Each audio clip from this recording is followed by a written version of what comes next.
मेरे प्यारे छात्रों, आप सबों का इस वीडियो में स्वागत है। आज हम लोग करने वाले हैं एक धमाकेदार सॉल्यूशन। किसका सॉल्यूशन करेंगे?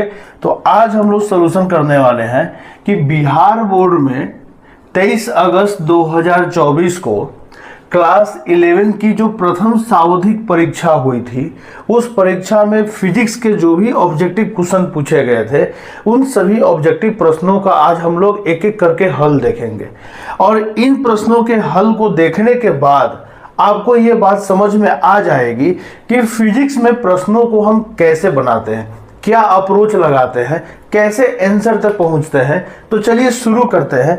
इस वीडियो को अंत तक देखना है। इस वीडियो को देखने के बाद आपको अच्छे से समझ में आ जाएगा कि आगे चल के फिजिक्स हमें कैसे पढ़ना है और किस तरीके से हम लोग क्वेश्चन को टैकल करेंगे। जो स्टूडेंट नए नए अभी तक 11th में गए हैं और अपनी पढ़ाई को शुरू किए हैं, उनके लिए तो ये वीडियो बहुत ज़रूरी हो जाता है कि आप देखिए और सीखिए कि क्लास 11-12 का फिजिक्स कितना अलग तरीके का है, कितना अलग लेवल पे जाके क्वेश्चन को बनाना पड़ता है। चलिए आगे आते हैं। पहला हमारा क्वेश्चन है कि डाइन सेकेंड किसका मात्रक है। तो देखिए, एक होता है न्यूटन सेकेंड जो कि आवेग का मात्रक होता है, ये एसआई मात्रक होता है। और एक और होता है सीजीएस मात्रक। तो न्यूटन की जगह सीजीएस में हम लोग बल का मात्रक क्या लेते हैं? डाइन लेते हैं, और सेकेंड का सेकेंड रह जाता है। तो डाइन सेकेंड किसका मात्रक है? आवेग का मात्रक है। आते हैं, एक किग्रा भार कितना होता है? तो देखिए, भार का फॉर्मूला होता है द्रव्यमान गुने त्वरण। द्रव्यमान को जनरली हम 1 kg ले लेते हैं और त्वरण का मान पृथ्वी पर होता है 9.8 मीटर पर सेकेंड। पृथ्वी के त्वरण का मान, गुरुत्वीय त्वरण जिसको बोलते हैं, और इसको आपस में गुना करेंगे तो गुना होके हो जाएगा 9.8 kg मीटर पर सेकेंड। और ये kg मीटर पर सेकेंड को ही हम लोग क्या बोलते हैं? सॉरी, पर सेकेंड स्क्वायर होगा यहाँ। kg मीटर पर सेकेंड स्क्वायर को ही हम लोग न्यूटन कहते हैं। तो आंसर हो जाएगा 9.8 न्यूटन। तो ऑप्शन नंबर कौन हो जाएगा? सी हो जाएगा। चलिए और आगे बढ़ते हैं। यदि मात्रक बड़ा चुन लिया जाए तो मापी गई राशि का संख्यात्मक मान क्या होगा?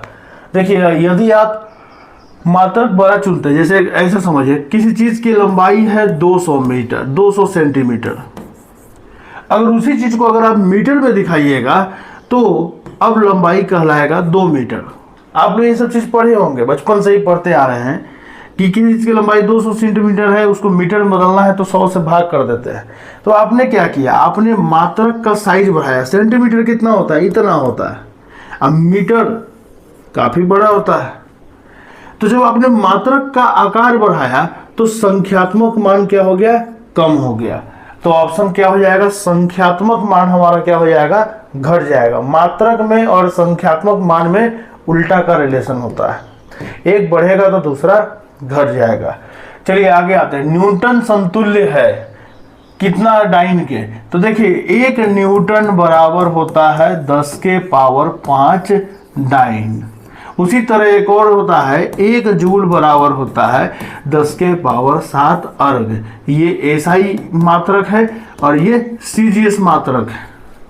तो एसआई में न्यूटन को, हम बल को न्यूटन में मापते हैं और सीजीएस में डाइन में। तो एसआई का 1 न्यूटन सीजीएस के 10 के पावर 5 डाइन के बराबर होता है। ठीक वैसे ही जैसे कि 1 मीटर 100 सेंटीमीटर के बराबर होता है, उसी टाइप का ये फॉर्मूला है। तो 10 के पावर 5 डाइन। यदि द्रव्यमान, लंबाई और समय प्रत्येक के मात्रक को आधा कर दिया जाए तो दाब का मात्रक हो जाएगा। अब देखिए, अब आते हैं, दाब बराबर क्या होता है? दाब बराबर होता है बल बटा क्षेत्रफल। ये तो आप बचपन से पढ़ते आ रहे हैं, छोटे क्लास में भी आपने इसको पढ़ा होगा। अब बल का मात्रक क्या होता है? न्यूटन। क्षेत्रफल का मात्रक होता है एसआई में मीटर स्क्वायर। हम एसआई की बात कर रहे हैं तो हो जाएगा क्या? न्यूटन बटा मीटर स्क्वायर। अब न्यूटन का भी अपना मान होता है। न्यूटन का मान क्या होता है? केजी मीटर बटा सेकेंड स्क्वायर को न्यूटन कहते हैं, और ये हो जाएगा मीटर स्क्वायर। मीटर से मीटर एक गया और ये सेकेंड स्क्वायर नीचे आ जाएगा तो हो जाएगा क्या? KG meter second square. ये हुआ। अच्छा, अब करा, यदि द्रव्यमान, लंबाई और समय के मात्रक को आधा कर दे तो दाब के मात्रक पे क्या पड़ेगा? यानी सब के मात्रक को आधा कर देना है। ठीक है, अब इसको ऐसे समझिए इसी चीज को हम ऐसे भी लिख सकते हैं, केजी है तो उसको हम ऐसे लिख लेते हैं 1 केजी बटा, मीटर है तो उसको लिख लेते हैं 1 मीटर, और सेकेंड स्क्वायर है तो इसको हम लोग देखिए स्क्वायर है सेकेंड का, तो हम इसको ऐसे भी लिख सकते हैं एस के पावर स्क्वायर। अब हम क्या करते हैं, अब सभी मात्रकों को आधा करना है, यानी केजी को भी आधा कर दिया जाए, मीटर को भी आधा कर दिया जाए और सेकेंड को भी आधा कर दिया जाए। अब सबको अगर आप आधा करेंगे तो यहाँ कैलकुलेशन करने के बाद देखिए क्या मिलेगा, यहाँ पे देखिए ये हाफ से ये हाफ तो कट जाएगा, ठीक है, तो बचेगा क्या आपका केजी बाई मीटर, और यहाँ ये 1 सेकेंड, यहाँ पे सेकेंड का भी हम आधा करेंगे तो इसका स्क्वायर करेंगे तो सेकेंड के स्क्वायर बाई 4 बचेगा, ये 4 ऊपर चला जाता है, आपको मालूम है मैथ का ये रूल है, तो हो जाएगा 4 into KG by meter second square, यानी पहले जो मात्रक आ रहा था अब उस मात्रक का जो पहले जो मात्रक आ रहा था उसमें 4 से गुना हो जाएगा अगर सभी के मात्रकों को आधा कर दिया जाए। तो वही पूछ रहा है, तो दाब का मात्रक अब कितना क्या हो जाएगा, तो 1/4 का मतलब होता है 1/4, आधा का मतलब होता है 1/2, दुगुना का मतलब 2 से गुना हो जाएगा, चौगुना मतलब 4 से गुना हो जाएगा, और हमने देखा कितना से गुना हो रहा है 4 से, तो ऑप्शन नंबर क्या आंसर हो जाएगा, डी आंसर हो जाएगा। चलिए आगे, तो अगला क्वेश्चन है हमारा, यदि लंबाई का मात्रक दुगुना कर दे तो निम्नलिखित में से किस राशि का मान नहीं बदलेगा। पहला ऑप्शन दिया हुआ है लंबाई, तो देखिए लंबाई का मात्रक तो मीटर होता है, अगर इसके मात्रक को दुना कर दे यानी दुगुना कर दे तो मात्रक तो बदल ही गया, मीटर बन गया, अब मीटर की जगह 2 मीटर हो जाएगा, तो ये तो नहीं होगा। अब आते हैं पृष्ठ तनाव की बात करते हैं। देखिए सरफेस टेंशन का फॉर्मूला होता है पृष्ठ तनाव बराबर होता है बल बटा लंबाई, बल का मात्रक होता है न्यूटन, लंबाई का मात्रक होता है मीटर। अब न्यूटन को भी तोड़ सकते हैं, न्यूटन का भी मात्रक होता है केजी मीटर बटा सेकेंड स्क्वायर, और मीटर तो खैर मीटर ही है। अब यहाँ पे गौर से देखिए ये मीटर से मीटर गया तो आपको बच जाएगा केजी बाई सेकेंड के पावर 2। अब इसमें देखिए सरफेस टेंशन के मात्रक में आप देख रहे हैं कहीं मीटर दिखाई नहीं दे रहा है, यानी सरफेस टेंशन या पृष्ठ तनाव लंबाई पर निर्भर नहीं करता है, क्योंकि इसके मात्रक में कहीं भी मीटर दिखाई नहीं दे रहा है। तो आप लंबाई को दुगुना कीजिए, आधा कीजिए, छोटा कीजिए, इससे कोई फर्क पड़ता नहीं है। तो ऑप्शन नंबर हमारा क्या हो जाएगा, बी, पृष्ठ तनाव का मात्रक नहीं बदलेगा। चलिए आगे आते हैं। अगला है हमारा कि 1 जूल किसके समतुल्य है। 1 जूल, तो देखिए 1 जूल बराबर होता है केजी मीटर स्क्वायर बटा सेकेंड स्क्वायर। अगर आपने ऐसा यूनिट निकालना सीखा होगा तो आपको पता होगा कि 1 जूल बराबर होता है, जैसे अभी अभी लिखा कि 1 मीटर को अगर मूल मात्रकों में तोड़े तो वो आ जाता है 1 न्यूटन बराबर हो जाएगा 1 मीटर बटा सेकेंड स्क्वायर। तो ये हम न्यूटन को मूल मात्रकों के रूप में तोड़ रहे हैं और हम देख रहे हैं सारा ऑप्शन मूल मात्रकों के रूप में है। मूल मात्रक कितने होते हैं, 7 होते हैं, जैसे लंबाई का मीटर, समय का सेकेंड, द्रव्यमान का केजी, विद्युत धारा का एम्पियर, ताप का केल्विन, ज्योति तीव्रता का कैंडेला, पदार्थ की मात्रा का मूल।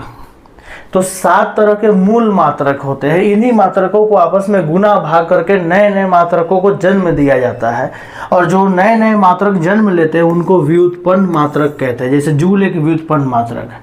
तो देखिए तो कौन सा ऑप्शन इसमें फिट बैठ रहा है, तो हम देख रहे हैं कि जूल बराबर एक ऑप्शन तो हमारा यहाँ है, किग्रा मतलब केजी। आई देखो यहाँ डैश का मतलब गुना होता है, केजी मीटर स्क्वायर, फिर डैश है यानी गुना है सेकेंड स्क्वायर, और ये डी ऑप्शन है केजी मीटर स्क्वायर, लेकिन इस बार सेकेंड के पावर -2 है। अब देखिए ये जो बट्टा के नीचे सेकेंड है इसको जब ऊपर ले जाइएगा ना तो इसका पावर -2 हो जाएगा। तो मेरे ख्याल से यहाँ देखिए हम लोग कहाँ पहुँच रहे हैं, ऑप्शन नंबर डी आंसर होना चाहिए। चलिए आगे बढ़ते हैं। अगला क्वेश्चन है शक्ति का मात्रक होता है। अरे भाई एक बच्चा भी जानता है कि बल का मात्रक न्यूटन, ऊर्जा का मात्रक जूल, शक्ति का मात्रक वाट। Option number C. पृष्ठ तनाव का मात्रक अभी तो आपने देखा कि न्यूटन बटा मीटर होता है। और इसको फिर आगे आप तोड़ भी सकते हैं, लेकिन हमारा काम यही से चल जाएगा। पृष्ठ तनाव का मात्रक न्यूटन बट्टा मीटर, न्यूटन बाई मीटर। देखिए ये ऑप्शन नहीं चलेगा, मीटर स्क्वायर है, ये न्यूटन डैश मीटर। देखिए न्यूटन डैश मीटर का मतलब है यहाँ माइनस नहीं है बल्कि गुना है। अलग अलग राशि के मात्रकों को आपस में डैश दे के लिखा जाता है, हाइफन दे के लिखा जाता है, तो इसीलिए जो है ये नहीं होगा। ऑप्शन नंबर हमारा कौन हो जाएगा? सी हो जाएगा। अच्छा अगला है किग्रा मीटर पर सेकेंड। देखिए किग्रा यानी केजी मीटर सेकेंड के पावर -1, ये किसका मात्रक है? तो याद रखिएगा केजी मीटर पर सेकेंड ये जो मात्रक है ये दो राशियों का मात्रक होता है। ये संवेग का भी मात्रक है और आवेग का भी मात्रक है। अब जैसे इसको देखिए, आवेग बराबर क्या होता है? आवेग बराबर होता है बल गुने समय। बल का मात्रक न्यूटन, समय का मात्रक सेकेंड। तो बल को फिर तोड़िएगा तो आ जाएगा केजी मीटर बटा सेकेंड के पावर 2, और ये सेकेंड कट जाएगा तो बचेगा क्या? केजी मीटर सेकेंड के पावर -1, यही बचेगा। तो ये बल का नहीं है, आवेग का है, और ये संवेग का भी मात्रक है। संवेग का फॉर्मूला होता है द्रव्यमान गुने वेग को संवेग कहते हैं। द्रव्यमान को हम लोग मापते हैं केजी में, वेग को मापते हैं मीटर बटा सेकेंड में। तो यहाँ तो मामला कुछ गड़बड़ लग रहा है, दोनों के दोनों दे दिया है ऑप्शन में। इस बार जो एग्जाम हुआ है उसमें कुछ क्वेश्चन में एरर है, टाइपिंग मिस्टेक हमने देखा है। तो सी और बी दोनों है, दोनों ऑप्शन होना चाहिए। तो जो पहले आया उसको आंसर देंगे, नहीं तो दोनों होगा। चलिए आगे बढ़ते हैं। कोणीय वेग का विमीय सूत्र क्या होता है? देखिए कोणीय वेग ओमेगा बराबर होता है कोण बटा समय। आप जानते हैं कोण का कोई बीमा नहीं होता है, m0 l0 t0, लेकिन समय का बीमा होता है t। अब ये t ऊपर जाएगा तो m0 हो जाएगा, l0 हो जाएगा, लेकिन t-1 हो जाएगा। तो देखिए तो कौन से ऑप्शन में ये दिखाई दे रहा है? तो ऑप्शन नंबर सी। व्यंजक mlt-2 निरूपित करता है mlt-2, ये किसका विमीय सूत्र है? ये पूछ रहा है। अरे भाई एक को ट्रिक याद रखना, मल्टी टू विटामिन, और विटामिन के गोली खाइएगा तो पावर बढ़ेगा, आपका ताकत बढ़ेगा, है कि नहीं? तो एक को ट्रिक याद रखिएगा, मल्टी टू विटामिन किसको बढ़ाता है? बल को बढ़ाता है। तो ऑप्शन नंबर कौन हो जाएगा? बी। आगे आवेग का विमीय सूत्र क्या है? आवेग का अभी तो बताया कि आवेग बराबर क्या होता है? बल गुने समय होता है। बल का बीमा अभी तो बताया क्या होता है? मल्टी टू विटामिन। समय का बीमा क्या होता है? टी होता है। अब बीमा, बहुत लोगों को बीमा नहीं मालूम होता। देखिए हम लोग क्या करते हैं, हर भौतिक राशि को, बल को, चाल को, त्वरण को, सबको मूल भौतिक राशियों के रूप में तोड़ के दिखाते हैं, उसी को बीमा कहते हैं। 7 तरह के मूल राशि होते हैं, जैसे लंबाई के लिए l, समय के लिए t, द्रव्यमान के लिए m, विद्युत धारा के लिए एम्पियर, ताप के लिए केल्विन, पदार्थ की मात्रा के लिए मोल, और ज्योति तीव्रता के लिए कैंडेला। ये 7 मूल भौतिक राशि है, उनकी ये बीमाएं हैं। जैसे समय एक मूल भौतिक राशि है, उसकी बीमा टी होती है। बल मूल भौतिक राशि नहीं है, व्युत्पन्न भौतिक राशि है, उसकी बीमा mlt-2 होती है। और इन दोनों को जब गुना कीजिएगा तो कट कूट के यहाँ पे t के पावर -1 बचेगा, जो कि किसके बीमा को दिखाएगा? आवेग और संवेग दोनों का बीमा एक जैसा होता है, मात्रक भी एक जैसा होता है। तो ऑप्शन नंबर कौन हो जाएगा? सी हो जाएगा। निम्नलिखित में से किस राशि युग्म की बीमाएं समान है? कुछ ऐसी राशियां भी हैं जिनकी बीमाएं समान होती, बराबर होती है, जैसे आवेग और संवेग। तो संवेग का आवेग के साथ होता है, यहाँ बल दे रहा है, नहीं होगा।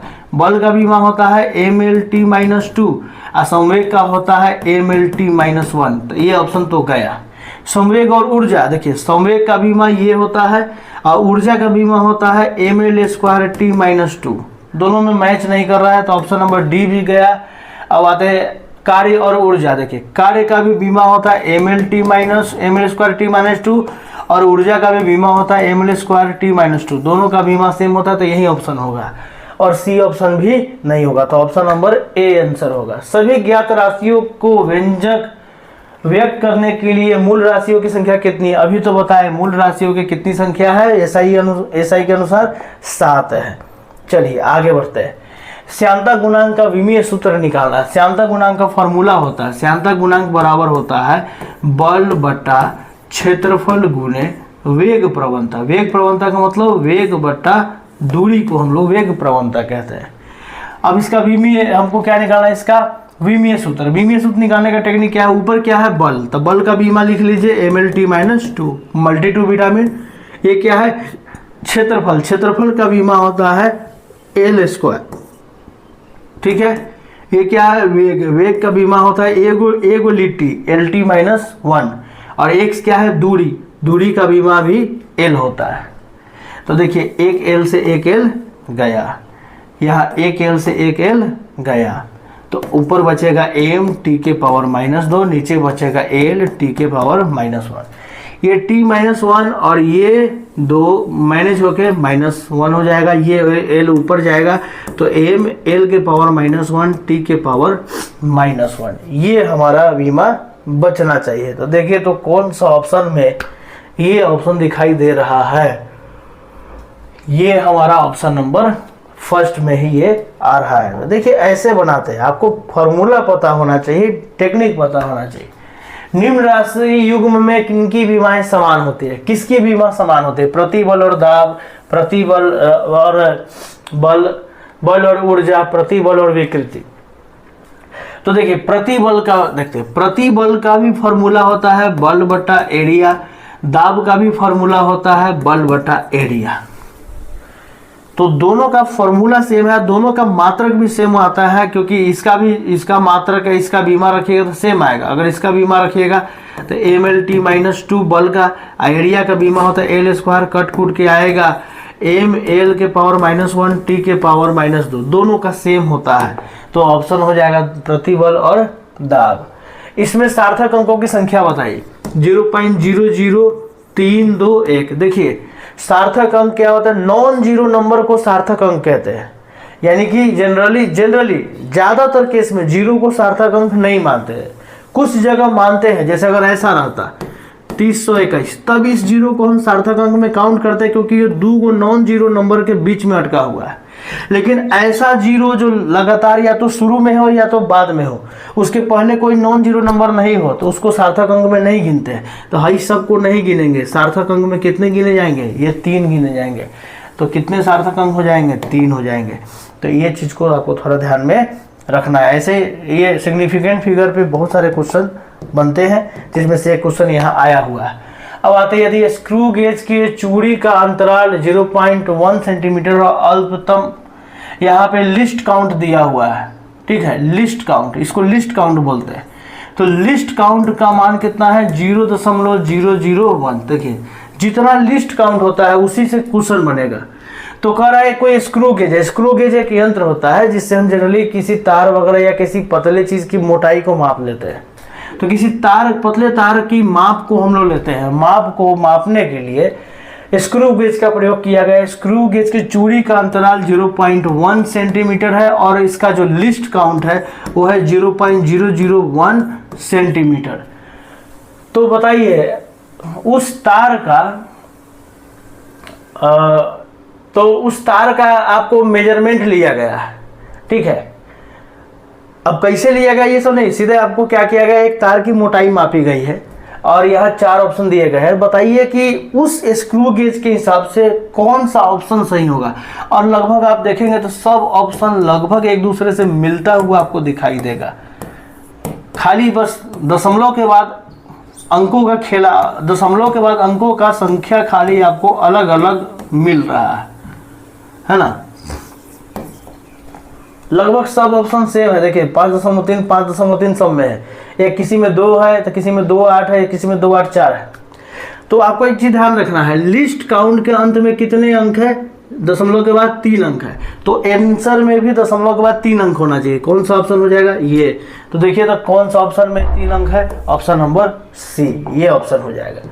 आगे आइए, निम्नलिखित में कौन सी राशि सदिश है। भाई जिसमें दिशा और परिमाण दोनों होता है उसको सदिश कहते हैं। सदिशों का अपना एक अलग ही खानदान है। कहाँ से शुरू होता है, तो विस्थापन, वेग, त्वरण, बल, ये सब के सब सदिश राशि थे। देखिए तो कौन सदिश राशि, ऊर्जा, विभव, कार्य, संवेग।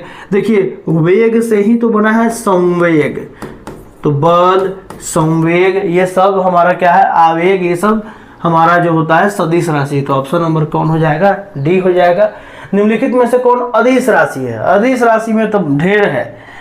अदिश राशि में क्या हो जाएगा, दूरी, समय, द्रव्यमान, चाल, घनत्व, आयतन, कार्य, ऊर्जा, ये सब हमारा अदिश राशि होता है।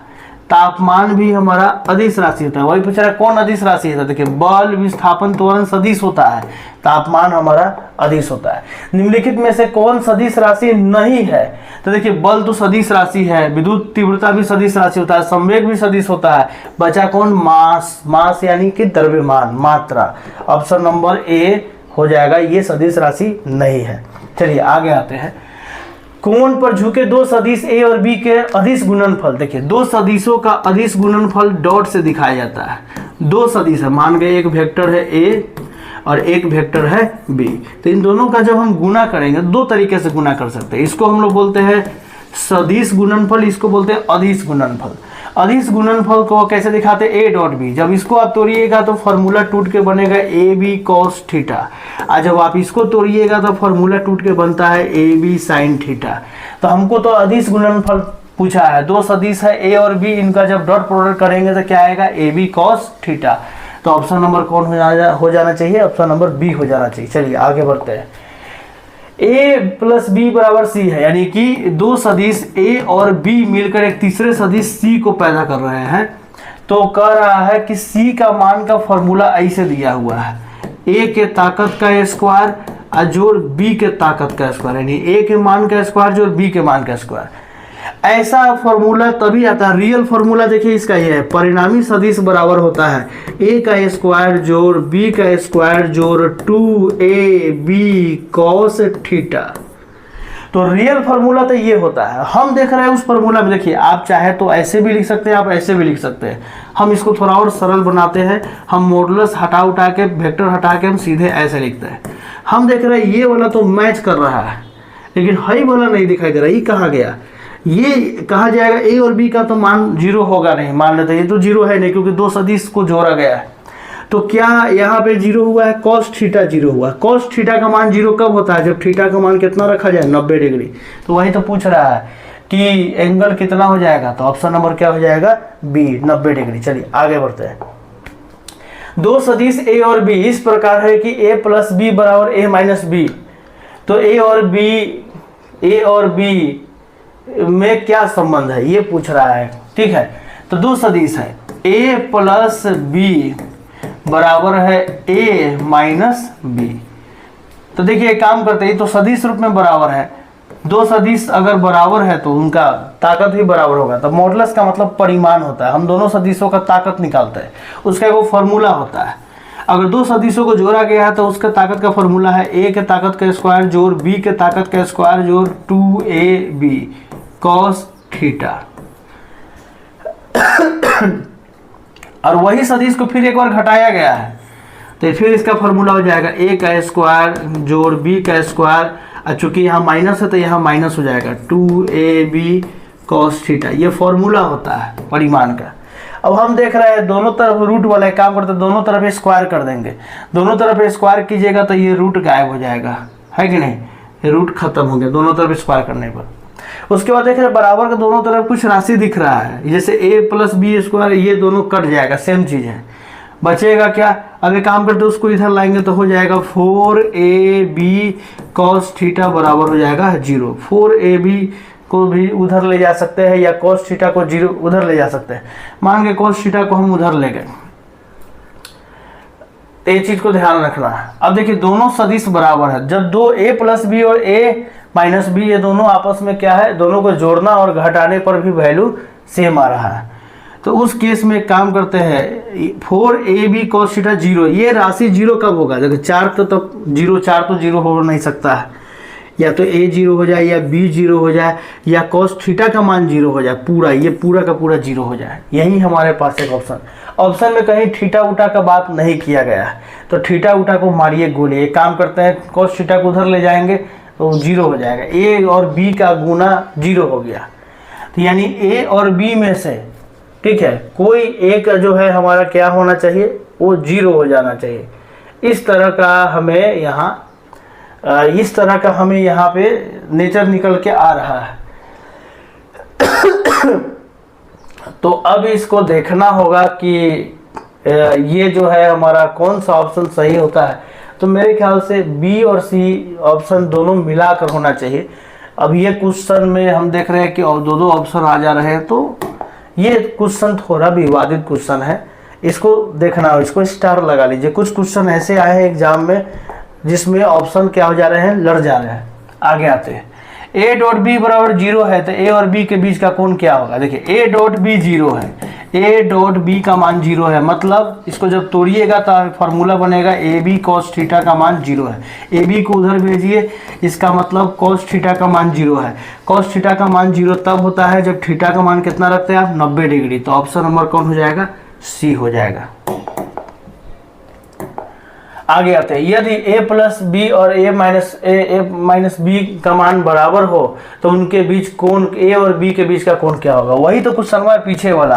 अंत में देखिए जब कट कुट के आपको क्या आया था, अंत में हमें कट कुट के आया था a b cos थीटा आ रहा था बराबर 0 आ रहा था, 4ab cos थीटा बराबर 0 आ रहा था।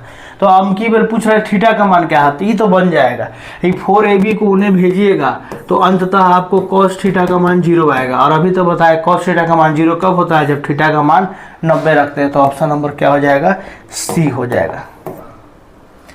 यदि a गुने b बराबर 0 हो, a क्रॉस b 0 हो तो a और b के बीच का कोण क्या होगा। देखिए अभी तो बताया है कि a क्रॉस अगर b लिखा रहा है, डॉट रहेगा तो cos थीटा में टूटता है, और a क्रॉस b रहे तो इसका मान निकलता है ए बी साइन थीटा। और यदि ये 0 है तो इसका मतलब ए बी साइन थीटा का मान 0 है। ए बी को उधर भेजिए, इसका मतलब साइन थीटा का मान क्या है, 0 है। साइन थीटा का मान 0 तब होता है जब थीटा का मान हम क्या रखते हैं, 0 रखते हैं। तो ऑप्शन नंबर कौन हो जाएगा, बी हो जाएगा। आगे आते हैं, अगला क्वेश्चन हमारा, यदि a डॉट बी का मान 0 हो तो a क्रॉस b का मान क्या होगा। अभी तो आपने देखा कि a डॉट b का मान 0 कब हो रहा था, जब थीटा का मान हम 90 रख रहे थे, क्योंकि इसको जब तोड़ते हैं तो फॉर्मूला आता है a b cos थीटा। इस पूरे मान को 0 होने के लिए cos थीटा को 0 होना होगा। cos थीटा 0 तब होगा जब थीटा का मान क्या होगा, 90। यहाँ से हमको थीटा का मान पता चल गया। अब पूछ रहा है कि a क्रॉस b का मान क्या होगा, ये बताइए। तो हम तो अभी भी आपको बताया कि a क्रॉस दो सदिशों का जब क्रॉस प्रोडक्ट करते हैं तो फॉर्मूला होता है उसका A B sine theta. Dot product का होता है cos थीटा, क्रॉस, ये देखिए क्रॉस प्रोडक्ट क्रॉस गुणन का होता है साइन थीटा।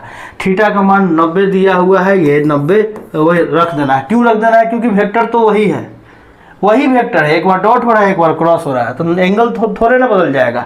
दोनों सदिशों के बीच जो एक बार जो कोण बन गया वो बदलेगा थोड़े ना, वही रहेगा। तो इसलिए जो है साइन 90 का मान तो आपको मालूम है, साइन 90 का मान कितना होता है, 1, तो गुना होके क्या बच जाएगा, ए बी बच जाएगा। देखिए कौन ऑप्शन में ए बी है, तो ऑप्शन नंबर बी। ये इतने तरह का क्वेश्चन आपके एग्जाम में आया था। उम्मीद है आपने वीडियो को अच्छे से देखा होगा, आपको काफ़ी कुछ समझ में आया होगा, क्वेश्चन को अप्रोच कैसे लगाते हैं। जो नए स्टूडेंट है पहली बार इस लेवल का क्वेश्चन बना रहे हैं उनके लिए नया अनुभव होगा, क्योंकि 9th 10th का फिजिक्स और 11th 12th की फिजिक्स में ज़मीन आसमान का फ़र्क है। उम्मीद करते हैं आपको अच्छा लगा होगा। लाइक कीजिए, सब्सक्राइब कीजिए, शेयर कीजिए। धन्यवाद।